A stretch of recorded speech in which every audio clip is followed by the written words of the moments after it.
నీ కొరకు క్రీస్తు, నీ కొరకు క్రీస్తు.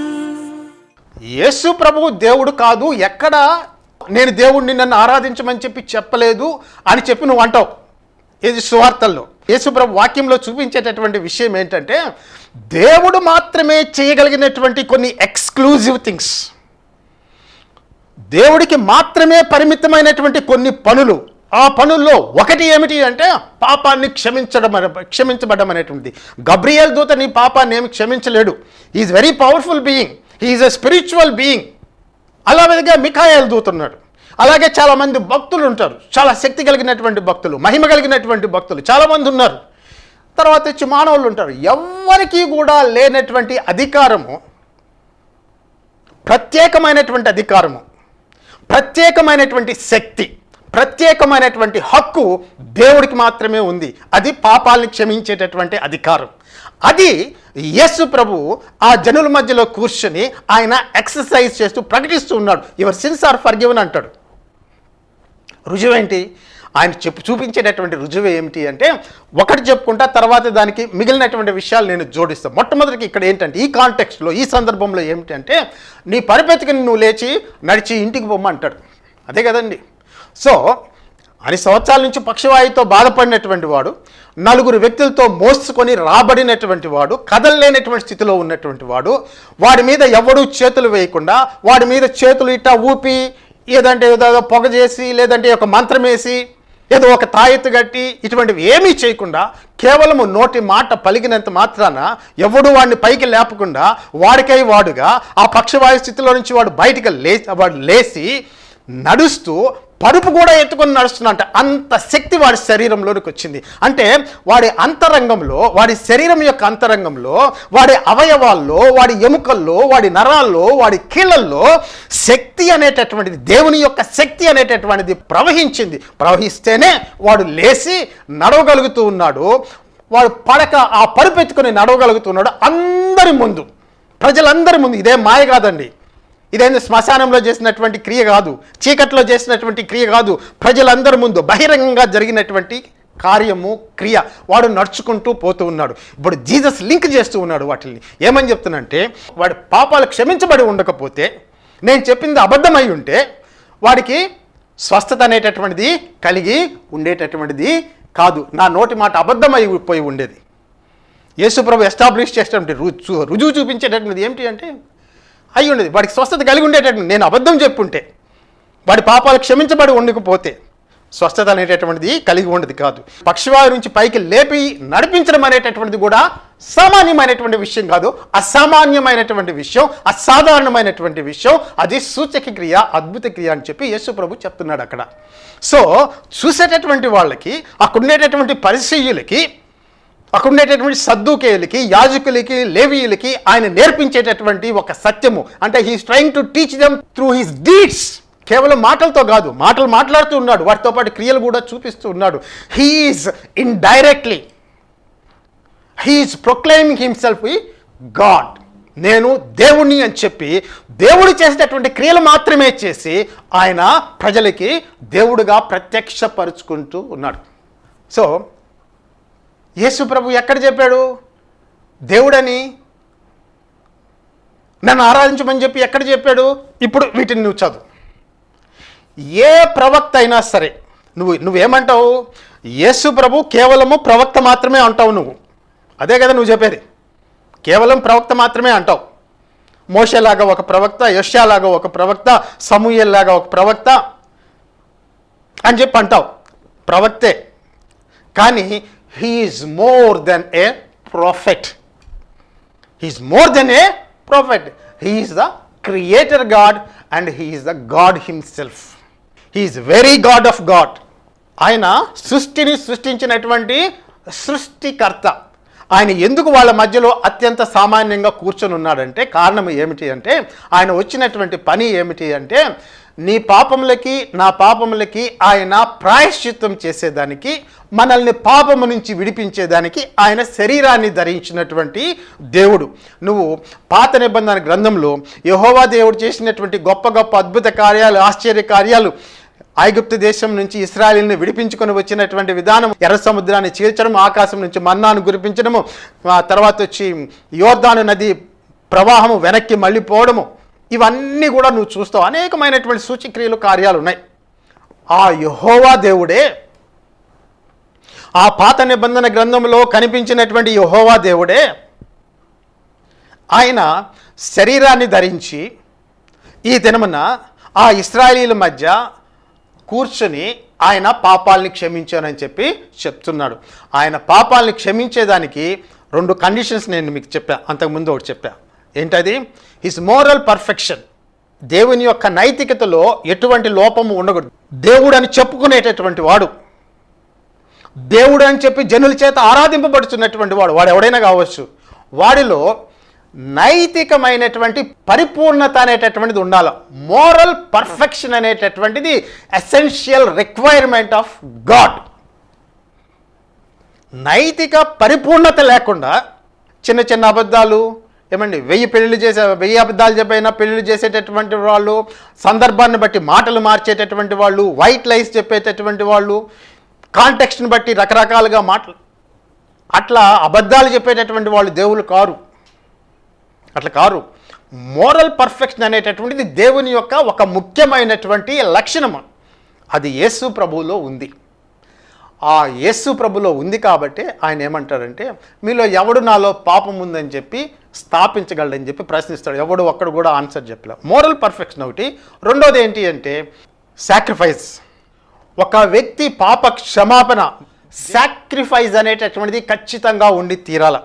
పరిశుద్ధమైనటువంటి సాక్రిఫైస్, హోలీ సాక్రిఫైస్ అనేటటువంటిది ఖచ్చితంగా ఉండి తీరాల. ఆ సాక్రిఫైస్ అనేటటువంటిది యేసు ప్రభు అక్కడ చేస్తూ ఉన్నాడు. ఆ పక్షవాయువు కలిగినటువంటి వాడికి ఆ సమయంలో అక్కడ ఉండేటటువంటి వాళ్ళకి ఆ సందర్భంలో అర్థం కానటువంటిది, తెలియనటువంటిది, వాళ్ళకు బోధపడినటువంటి విషయం ఏంటి అంటే, అక్కడ కూర్చున్నటువంటి ఆ యేసు కొన్ని దినాల తర్వాత అందరి పాపాల కోసం తన్ను తాను పాప పరిహారార్థ బలిగా సమర్పించుకుంటూ ఉన్నాడు. ఆ అధికారాన్ని బట్టి, ఆ హేతువుని బట్టి యేసు ప్రభుకి పాపాలని క్షమించేటటువంటి అధికారం ఉంది. అంటే ఈ ఎక్స్క్లూజివ్ ప్రిరోగేటివ్ ఆఫ్ గాడ్ అనేటటువంటిది, ఫర్గివ్నెస్ ఆఫ్ సిన్స్ అనేటటువంటిది యేసు ప్రభు ఎక్సర్సైజ్ చేస్తూ ఉన్నాడు. అంటే దాని అర్థం ఏంటి అంటే, యేసు ప్రభువు దేవుడు అని చెప్పకనే చెప్తూ ఉన్నాడు. నువ్వు ఎంత వితండవాదం చేస్తే, ఎంత మొండివాదం చేసినా అక్కడ ఉండేటటువంటి సత్యాన్ని నువ్వు కాదనిలేవు కదా. కొంచెం తర్కం పెట్టి ఆలోచిస్తే, నువ్వు కొంచెం తర్కం పెట్టి, if you apply your logic, if you apply your reason, you will be able to understand that Jesus is exercising an exclusive prerogative of God himself, which means he is God himself. ఆయన దేవుడు అని చెప్పి ప్రకటించుకుంటూ ఉన్నాడు. ఇంతకంటే నీకు రుజువేం కావాలా? ఎందుకు ఎక్కడ చెప్పాడు యేసు ప్రభు దేవుడని? ఎక్కడ చెప్పాడు నన్ను ఆరాధించమన్నాడని చెప్పి? వాక్యం చదువు, అర్థం చేసుకో. నువ్వు అడుగు, ఒక ప్రశ్న అడుగు. నువ్వు చాలామంది ప్రవక్తల్ని నమ్ముతావు కదా, యూ బిలీవ్ సో మెనీ ప్రాఫిట్స్ను. నువ్వు పాత నిబంధన గ్రంథం నమ్ముతావు కదా, పాత నిబంధన గ్రంథంలో ఉండేటటువంటి ప్రవక్తల గురించి నువ్వు చెప్తూ ఉంటావు కదా. ఆ ప్రవక్తల్లో ఎవడైనా పాపాలను క్షమిస్తున్నానని చెప్పి ఎవడైనా అన్నాడా? నువ్వు నమ్మేటటువంటి గురువు కానీ, నువ్వు నమ్మేటటువంటి ఇంకొక ప్రవక్త కానీ, ఎవరైనా కావచ్చు, పాపాలను క్షమించేటటువంటి అధికారాన్ని ఎక్సర్సైజ్ చేశారా? ఆలోచించు. ఇక్కడ యేసు ప్రభు మన పాపాలని క్షమించేటటువంటి దేవుడిగా తన్ను తాను కనపరుచుకుంటూ ఉన్నాడు. ఆ సందర్భంలో ఆయన చేసినటువంటి క్రియలో, ఆయన కార్యంలో మనకు బయలుపరచబడినటువంటి సత్యము ఏమిటి అంటే, Jesus is God in flesh. శరీరాన్ని ధరించినటువంటి దేవుడు ఆయన మన పాపాలని క్షమించేదానికి శరీరాన్ని ధరించాడు. ఏదో ఏం చేయాలో తోచక బోరుగట్టి, భూలోకాన్ని నేను దర్శిస్తాను, ప్రజలంతా ఎట్లా ఉన్నారో నేను తెలుసుకుంటాను, వాళ్ళ బాధలేంటో, వాళ్ళ కష్టాలేంటో, వాళ్ళ ఇరుకు ఇబ్బందులేంటో, వాళ్ళ ఈతి బాధలేంటో తెలుసుకుంటానని చెప్పి పరలోకం నుంచి భూలోకంలోనికి దిగి వచ్చినటువంటి దేవుడు కాదు ఆయన. ఆయన తన రాకను గురించి ఆ విధంగా శరీరాన్ని ధరించి పాప క్షమాపణ కోసం తన్ను తాను మరణానికి అప్పగించుకుంటాడు అని చెప్పి ఆయన రాకముందే అనేక వందల సంవత్సరాల క్రితం పాత నిబంధన గ్రంథంలో ప్రవక్తల ద్వారా ముందుగా తెలియపరిచినటువంటి వ్యక్తి, ముందుగా జరగబోయేటటువంటి దాన్ని అంటే భవిష్యత్తుని ఆయన తన ప్రవక్తల ద్వారా తెలియపరిచినటువంటి వ్యక్తి. ఆ ప్రవచనాల ప్రకారమే దేవుడు శరీరాన్ని ధరించి యేసు ప్రభు అనేటటువంటి పేరుతోటి ఈ లోకంలో జీవించి మునుపెన్నప్పుడు ప్రపంచంలో చేయనటువంటి అద్భుతమైనటువంటి ఆశ్చర్యకరమైనటువంటి కార్యాలు ఆయన చేసి చూపించాడు. లాస్ట్లో ఒక్క విషయాన్ని నేను జతపరిచి ముగిస్తానండి. పాపాలని క్షమించాడు అని చెప్పి చెప్తూ ఉన్నాడు. వాడిని పరిపెత్తుకుని లేచి, నువ్వు లేచి నడువుము, నీ పరిపెత్తుకుని నడువుము అని చెప్పి ఆజ్ఞాపించాడు. వాడు లేచి నడిచాడండి. ఆయన డివినిటీకి లింక్ చేయగలిగేటటువంటి ఇన్సిడెంట్ ఇది. ఆయన దైవత్వానికి మనము దాన్ని ముడిపెట్టగలిగినటువంటి స్వస్థత కార్యం అది. ఆయన నీ పాపాలని నేను క్షమించాను అని చెప్పి చెప్తూ ఉన్నప్పుడు ఆయన తనకు తాను దైవత్వాన్ని, డివినిటీని ఆయన ఆపాదించుకుంటూ ఉన్నాడు. ఆ డివినిటీ అనేటటువంటిది, ఆ దైవత్వం అనేటటువంటిది, ఇటువంటి ప్రత్యేకమైన దైవత్వం అనేటటువంటిది మిగిలినటువంటి ప్రవక్తల్లో నీకు ఎక్కడా కూడా కనిపించదండి. కేవలము దేవుడు మాత్రమే చేయగలిగినటువంటి కొన్ని కార్యాలు. ఇక్కడ పక్షవాయువు కలిగినటువంటి వాడిని స్వస్థపరిచాడు, బాగానే ఉంది. ఇది మామూలు భాషలో చెప్పుకోవాలంటే ఒక అన్యూజువల్ హీలింగ్, సాధారణంగా జరిగేటటువంటిది కాదు, అన్యూజువల్ హీలింగ్. ఇప్పుడు యేసు ప్రభు స్వస్థపరిచాడు. రెండో విషయం ఏంటంటే మేము ముందుకు తీసుకుంటే దీనికంటే ఇంకొక లెవెల్ పైకి పోయి, 1 లెవెల్ గ్రేటర్ దెన్ దిస్. అది ఏమిటి అంటే ఆయన నాయును అనేటటువంటి గ్రామానికి ఆయన పోయినప్పుడు అక్కడ ఒక విధవరాలి కుమారుడు చనిపోయి ఆ వ్యక్తిని సమాధి చేసేదానికి గ్రామస్తులు తీసుకెళ్తూ ఉన్నారు. యేసు ప్రభు వారికి ఎదురుగా పోతూ ఉన్నాడు. ఆ యొక్క విధవరాల్ని చూసి ఆయన కనికరపడ్డాడు. వాళ్ళని ఆగమన్నాడు. ఆ శవాన్ని మోసినటువంటి వాళ్ళు ఆగారు. చిన్నవాడా నీతో లెమ్మని చెప్పుచున్నానని చెప్పి ఆయన అనగా వాడు లేచి కూర్చొని మాట్లాడసాగిన అని చెప్పి రాయబడింది. ఇక్కడ నువ్వు పక్షవాయువు కలిగినటువంటి వాడు లేచి నడుస్తూ పరిపెత్తుకొని ఇంటికి పోవడం నువ్వు చూస్తూ ఉన్నావు. In it self it is a miracle. Only God can do such kind of things. ఏమండి వీళ్ళు ఉంటారు చూసా, గారడీ వాళ్ళు, తర్వాత వచ్చి మాంత్రికులు, క్షుద్రశక్తులు ప్రాక్టీస్ చేసేటటువంటి వాళ్ళు ఇటువంటి కార్యాలు చేయలేరు. వాళ్ళు కేవలం దేవుడికి మాత్రమే పరిమితమైనటువంటి కార్యాలు ఇవి.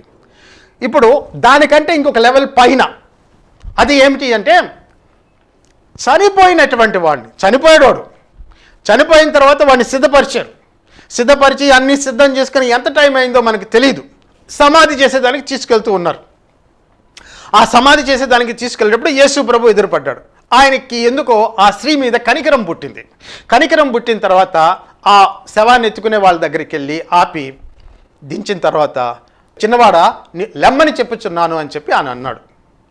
చనిపోయినటువంటి వాడు తిరిగి లేచాడు. నువ్వేమంటావు?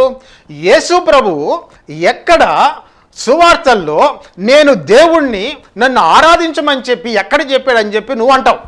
నువ్వు ఒక విషయాన్ని ప్రత్యేకంగా గమనించాలా. You must understand one particular point at this level.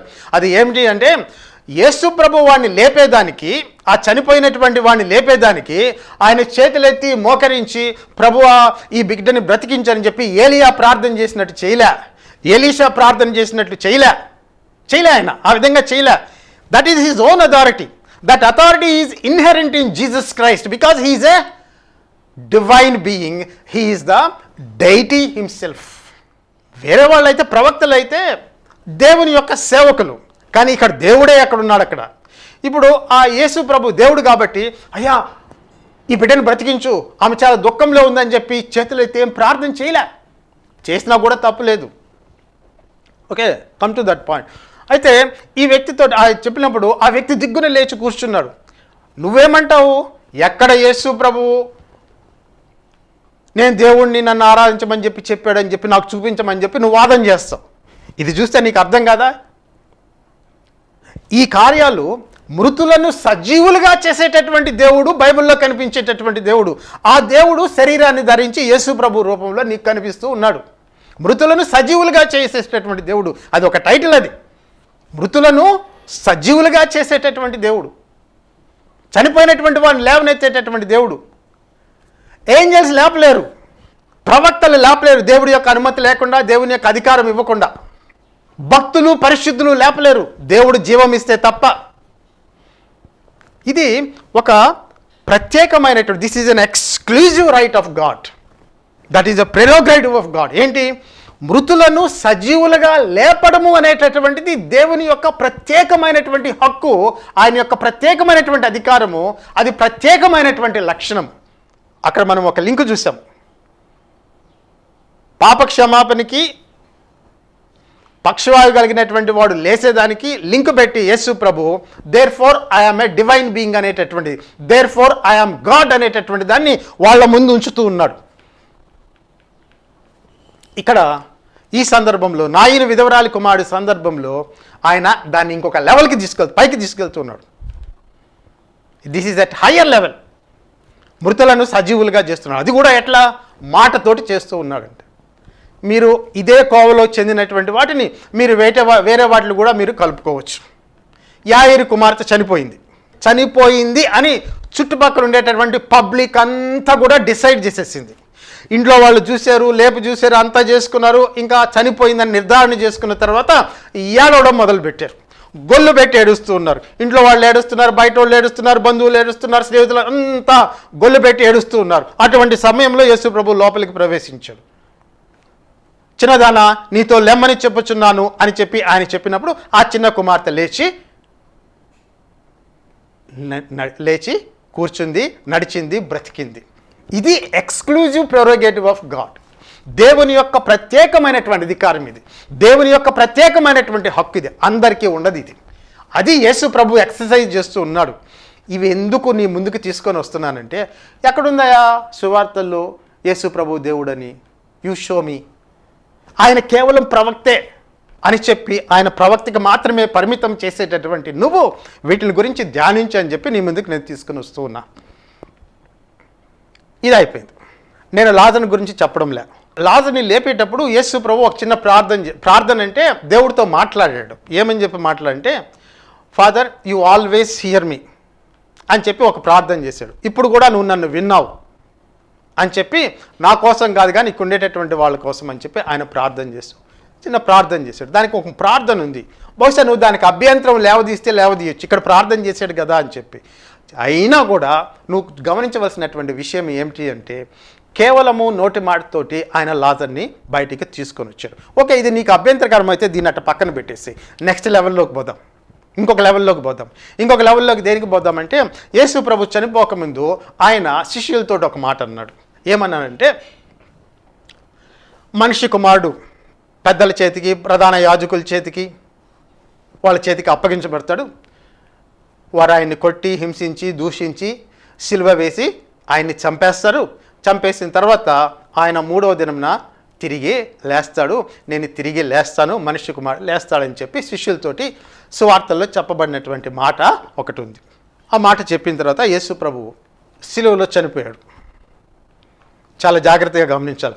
యేసు ప్రభువు దేవుడు కాదు, కేవలము ప్రవక్తల వర్గానికి చెందినటువంటి వాడే అని వాదన చేసేటటువంటి, ఆరోపించేటటువంటి క్రైస్తవులు, ఇదిగో యేసు ప్రభువుని దేవుడిగా చేశారు, అది తప్పు అని వాదించేటటువంటి వాళ్ళతో చెప్పేటటువంటి మాట ఏమిటి అంటే, ఆయన శరీరము సిలువలో మృతి పొందింది, ఆయన కొట్టబడ్డాడు, ఆయన గాయపరచబడ్డాడు, అన్ని రకాలుగా శారీరకమైనటువంటి హింసను ఆయన అనుభవించాడు, శూలంతో పొడవబడ్డాడు, అంతా కూడా ఎంతగా శరీరాన్ని హింసించాలో, ఫిజికల్గా ఎంత టార్చర్ చేయాలో అంతగా యేసు ప్రభువుని టార్చర్ చేశారు.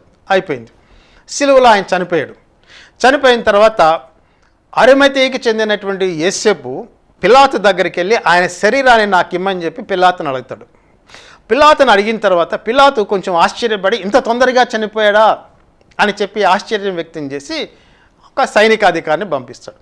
ఆ సైనికాధికారి పోయి అంతా పరీక్షించి, పరిశీలించి, ఇన్వెస్టిగేట్ చేసి రిపోర్ట్ బ్యాక్ తీసుకొచ్చి ఆయన చనిపోయాడయా ఆయన చెప్పి నిర్ధారిస్తాడు. చనిపోయినటువంటి శరీరం అది. ఎందుకంటే ఈ మాట ఎందుకు చెప్తున్నానంటే, చాలామంది యేసు ప్రభు శిలువలో చనిపోలేదు అనేటటువంటి ఒక మాటని నమ్ముతూ ఉంటారు. ఆయనకు బదులుగా ఇంకొక వ్యక్తిని దేవుడు అక్కడ పెట్టాడు అనేటటువంటి మాటను నమ్ముతూ ఉంటారు. చరిత్ర చెప్పేటటువంటి విషయం ఏమిటి అంటే, పిలాతు ఒక సైనికాధికారిని పంపించి ఈయన డెత్కి సంబంధించి ఒక ఇన్వెస్టిగేషన్ టైప్. చూడండి, Roman soldiers because there profession ఏంటి? యుద్ధం చేయడము, మనుషుల్ని చంపడము, ఇదే కదా వాళ్ళ పని. దట్ ఈస్ దేర్ వర్క్ కదా. లా అండ్ ఆర్డర్, యుద్ధం చేయడం, ఇదే కదా సైనికులతో. ఒక వ్యక్తి చనిపోయాడా లేదా అని చెప్పేదానికి వాళ్ళకి ఒక పెద్ద సమయం పెట్టదు. That is there profession. పిలాతు పంపించినటువంటి ఆ వ్యక్తి యేసు ప్రభు చనిపోయాడని చెప్పి నిర్ధారించి పిలాతుకి రిపోర్ట్ ఇస్తే, పిలాతు యేసు ప్రభు యొక్క శరీరాన్ని అరిమతికి చెందిన యేసేపుకి ఇచ్చాడు కదా అండి. ఇదంతా నేను ఎందుకు ఎస్టాబ్లిష్ చేస్తానంటే కారణం ఏమిటి అంటే, రీజన్ ఏమిటి అంటే, యేసు ప్రభు శరీరంతో చనిపోయాడు అనేటటువంటి సత్యాన్ని నిర్ధారించేదానికి ఇంత నేను చెప్పుకుంటూ వస్తున్నా. ఎందుకంటే చాలామంది ఏమని చెప్పి నమ్ముతారు అంటే, యేసు ప్రభు శిలువలో చనిపోయలేదు, దేవుడు ఆయన స్థానంలో ఇంకొక వ్యక్తిని పెట్టాడు అని చెప్పి చెప్తారు. బైబిల్ చెప్పేటటువంటిది ఏమిటి అంటే, ఆయన చనిపోయాడని చెప్పి చెప్తుంది. బైబిల్కి బయట ఉండేటటువంటి కొన్ని గ్రంథాలు పిలాతు కాలంలో యేసు అనేటటువంటి ఒక వ్యక్తి సిలువ వేయబడి చంపబడ్డాడని చెప్పి రోమ్ సామ్రాజ్యానికి సంబంధించినటువంటి కొంతమంది చరిత్రకారులు చెప్తారు. ఇవన్నీ కూడా బైబిల్లో ధృవీకరించబడినటువంటివి, బైబిల్కి బయట out side Bible extra biblical proofs about death of Jesus Christ on cross during the time of governor pilot. అయితే శరీరాన్ని తీసుకొచ్చి ఆయనకి ఇచ్చేశారు కదా, ఆ శరీరాన్ని పూడ్చిపెట్టారు. చనిపోయింది, అది మీరు అర్థం చేసుకోవాలి. ఎందుకంటే యేసు ప్రభు చనిపోయాడు అనేటటువంటి విషయము క్రైస్తవ విశ్వాసానికి ఒక పునాది. ఆయన చనిపోకపోతే నీ పాపానికి నా పాపానికి క్షమాపణ అనేటటువంటిది లేదు. ఆయన చనిపోకపోతే పునరుద్ధానం లేదు. పునరుద్ధానం లేకపోతే నీకు నాకు శుభప్రదమైనటువంటి నిరీక్షణ లేదు. ఈ శరీరంతోనే చనిపోతాం, ఈ శరీరంతోనే కుళ్ళిపోతాం. There is no resurrection, there is no hope for us. కాబట్టి చనిపోయాడు అనేటటువంటిది ఖచ్చితమైనటువంటి నిర్ధారించబడినటువంటి విషయం. యేసు ప్రభు శరీరంతో చనిపోయాడు, ఆ శరీరము పాతిపెట్టడం ముఖ్యమైనటువంటి విషయం. చనిపోయిన తర్వాత ఆయన్ని పాతిపెట్టారు. ఇప్పుడు యేసు ప్రభువు దేవుడు అని చెప్పి ఎక్కడ చెప్పాడు, డైరెక్ట్గా నన్ను ఆరాధించమని చెప్పి చెప్పాడు అని చెప్పి చూపించండి మాకు అని చెప్పి వాదించేటటువంటి వాళ్ళకి యేసు ప్రభు యొక్క పునరుద్ధానము ఆయన చెప్పాడు. ఏమని చెప్పి చెప్పాడు? నన్ను చంపేస్తారు, సమాధి చేయబడతాను, మూడవ దినమున మనిషి కుమారుడు తిరిగి లేస్తాడు. అది ఆయన చెప్పినటువంటి మాట శిష్యులతోటి, వినేటటువంటి వాళ్ళతోటి. ఎగ్జాక్ట్గా ఆయన మాట ప్రకారము ఆయన సమాధిలో నుంచి తిరిగి లేచాడు, శరీరంతో లేచాడు. భూతం కాదది, ఆత్మ కాదది, అభూత కల్పన కాదది, శరీరంతో ఆయన వాళ్ళకి కనిపించాడు. అంటే మనము ఎక్కడి నుంచి ప్రారంభించాం? పక్షవాయువు కలిగినటువంటి వాడిని యేసు ప్రభు స్వస్థపరచడము, వాడి పాపాలు క్షమించబడ్డాయని చెప్పడము. రెండోది మృతులని సజీవులుగా చేయడము. యాయిరు కుమార్తెని గురించి చెప్పుకున్నాం. ఆ తర్వాత వచ్చి నాయును విధవరాలి కుమారుని గురించి చెప్పుకున్నాం. కొంచెము పరోక్షంగా లాజర్ని మరణంలోంచి లేపడం గురించి చెప్పుకున్నాం. ఇవన్నీ అయిపోయినాయి. ఇవన్నీ ఒక లెవెల్. పక్షవాయువుని స్వస్థపరచడం ఒక లెవెల్ అయితే, దానికి మించి దైవత్వాన్ని నిరూపించేటటువంటి రుజువులు యేసు ప్రభు కనపరచడం, మృతుల్ని సజీవులుగా లేయడం అనేటటువంటి ఒక గొప్ప ఆధారం. అది ఒక నిదర్శనం, అది ఒక పెద్ద రుజువు that he is a divine being. He is completely divine and he is completely human.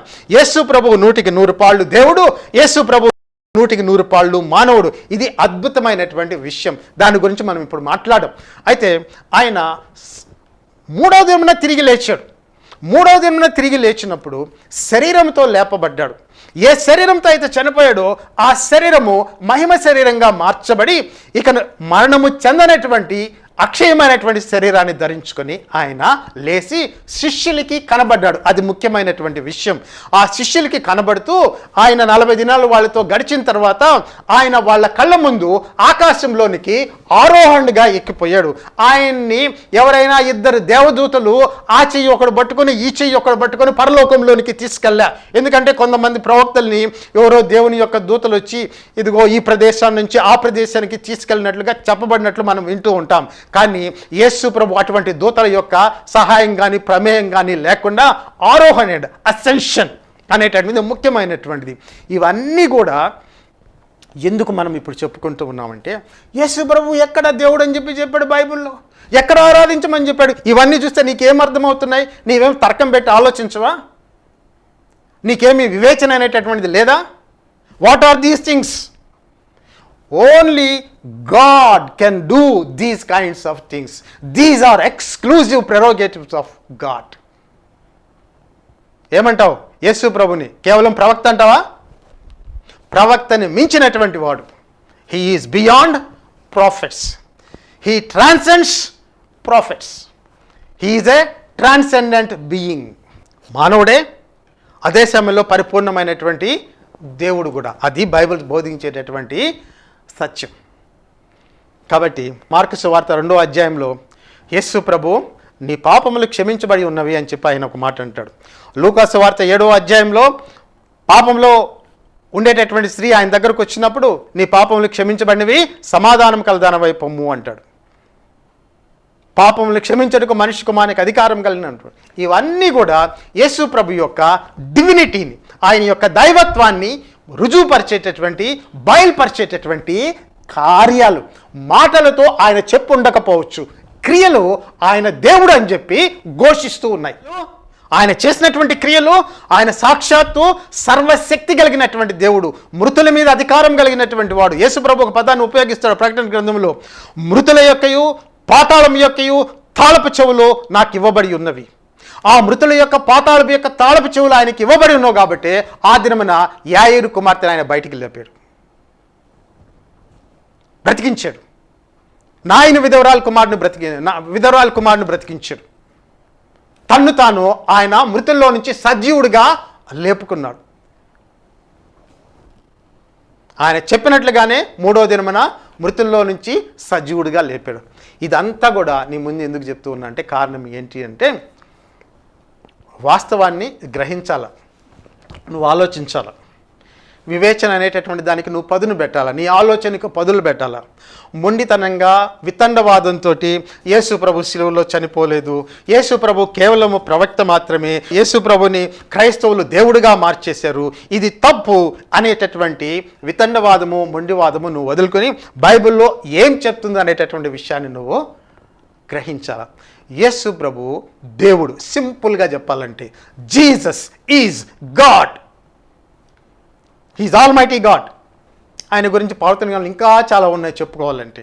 భూత వర్తమాన భవిష్యత్ కాలంలో ఉండేటటువంటి వాడు, అంటే భూత వర్తమాన భవిష్యత్ కాలాలకి అతీతుడైనటువంటి వాడు, కాలానికి అతీతమైనటువంటి వాడు. దాని యొక్క అర్థం అది. మృతుల్లో నుంచి ఆది సంభూతుడిగా లేచినటువంటి వాడు.